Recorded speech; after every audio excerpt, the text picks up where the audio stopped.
আপনি একটু আগে মেটাফিজিক্যাল পোয়েট্রি একটি শব্দ উল্লেখ করেছেন। তা আমার প্রশ্ন হলো যে আমরা কখন কোন কবিতায় কোন বিষয়টি থাকলে আমরা বুঝতে পারবো যে এটা মেটাফিজিক্যাল পোয়েট্রি?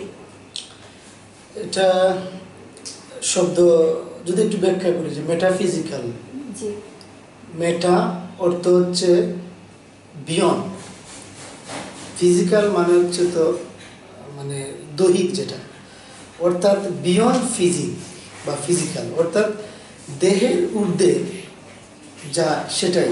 দেহের ঊর্ধ্বে মানে কি? আত্মা। আমরা এখানে দেহ বলতে শুধুই যে আমাদের এই ফিজিক্যাল স্ট্রাকচার তা না, যে জাগতিক সব ধরনের ভাবনা বা দৈহিক অনুভূতির বাইরে আত্মিক যেটা আমরা বলি, ওই জাতীয় সাবজেক্টটা নিয়ে যে কবিতা ডিল করে মূলত সেটাই কি মেটাফিজিক্যাল ধরা হয়। তবে সাথে আরও কিছু বৈশিষ্ট্য এখানে অ্যাড করা লাগবে। প্রথমেই বলে নেওয়া ভালো যে মেটাফিজিক্যাল পোয়েট্রির ফাদার অফ মেটাফিজিক্যাল পোয়েট্রি আমরা ধরে নেই জন ডানকে। যদিও মেটাফিজিক্যাল পোয়েট্রিকে ডেভেলপমেন্টের দিকে নিয়ে আরও অনেক নিতে গিয়ে অনেক কবি কাজ করেছেন, যেমন হেনরি বন, হারবার্ড, খাউলি, অ্যান্ড্রু মার্বেল, তারাও উল্লেখযোগ্য মেটাফিজিক্যাল পোয়েটস। তো এর মধ্যে ফাদার হিসেবে জন ডানকেই ধরে নেওয়া হয়। আরও কিছু বৈশিষ্ট্য রয়েছে অবশ্য, যেমন ধরো এব্রাফট বিগিনিং বা সাডেন বিগিনিং। কবিতা এমনভাবে শুরু হবে, মনে হবে যে এর আগে কিছু একটা ঘটেছে, হঠাৎ করে শুরু হয়ে যাওয়া একটা বৈশিষ্ট্য। তারপরে সবচেয়ে অন্যতম বৈশিষ্ট্য যেটা, সেটা হচ্ছে যে তোমার ইউজ অফ কনসিভ। প্রশ্ন হচ্ছে কনসিভ জিনিসটা কি? এক ধরনের তুলনা, তবে farfetched comparison between two different things. যখন ভিন্ন লেভেলে দুটা জিনিসের মধ্যে তুলনা করা হবে, যে বাহিরের দিক থেকে মনে হবে যে এটা তো মিলছে না, বাট চেতনাগত দিক দিয়ে একটা মিল পাওয়া যাবে, এটা হচ্ছে কনসিভ। যেমন জন ডানের দ্য গুড মরতে তিনি তার প্রেমিকাকে বলছেন যে তার ভালোবাসাটা বলেছেন 7 স্লিপার্স ডেনের সাথে তুলনা করেছেন। ওইখানে 60 জন মানুষ 200 বছর ঘুমিয়েছিল একটানা। ঘুম থেকে উঠে তারা দেখে যে শহর বন্দর নগর বদলে গেছে, মানুষ বৃদ্ধ হয়ে গেছে, অনেক মারা গেছে। তো এখন উনি এটা আনলেন, যেটা ভালোবাসার সাথে তুলনা করলেন।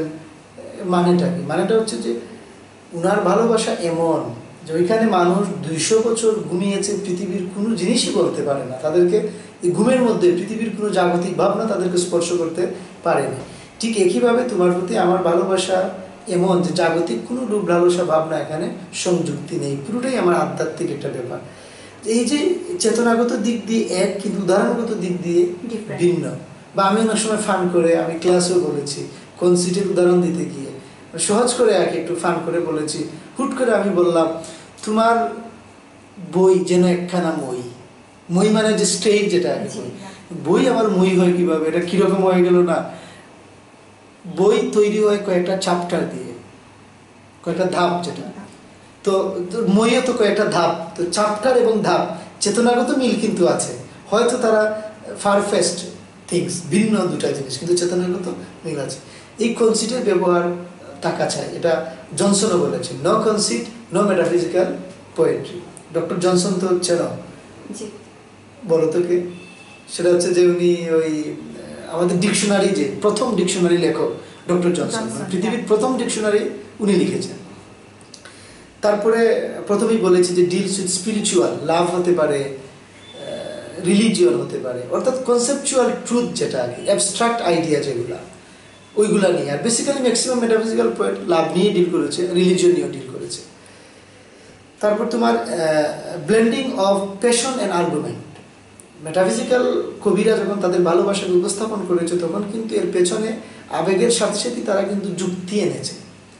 ওই জায়গায় তারা ভিন্ন। অন্যান্য যুগের কবিরা ভালোবাসা নিয়ে যখন লিখেছেন, তখন দেখা গেছে যে মানে ওভারফ্লো অফ ইমোশন, মানে এখানে যুক্তি নাই, তর্ক নাই, একটা মানে ওভার ইমোশন। যেটা তারা যেটা করেছে, তাদের ইমোশনকে উইট দিয়ে, আর্গুমেন্ট দিয়ে স্ট্যান্ডার্ড পর্যায়ে তারা নিয়ে গেছেন। তারপরে আরও এখানে বলা যেতে পারে যে ইলোশন বলতে স্পেশাল, এটা বিবলিক্যাল হতে পারে, হিস্টোরিক্যাল হতে পারে। তো ম্যাক্সিমাম মেটাফিজিক্যাল পোয়েটরা তারা জিওমেট্রিক উদাহরণটাই তারা বেশি দিয়েছেন। যদি আমরা ডেফিনেশন অফ লাভ পড়ি বা দ্য গুড মরো বলি বা তোমার ওই বিভিন্ন কবিতার উদাহরণ দিলে দেখা গেছে জিওমেট্রিক্যাল ইলিউশনটা একটু বেশি তারা ব্যবহার করেছেন আগে।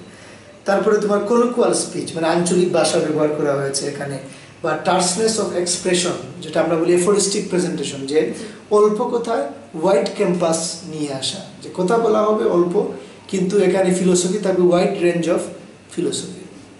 তো এ সমস্ত জিনিস যদি থাকে তাহলে আমরা মানে ধরে নিতে পারি যে এটা মেটাফিজিক্যাল পোয়েট্রি। তবে আরেকটা জিনিস আমি এড করে নিই যে মেটাফিজিক্যাল মানেই আমরা লাভ মনে করি, লাভ ঠিক আছে, তবে অনেক কবি কিন্তু ধর্ম নিয়েও লিখেছেন, বা জন ডানও কিন্তু ধর্ম নিয়ে, তার যে হোলি সনেট যেগুলা ওগুলা ধর্ম নিয়ে লেখা হয়েছে।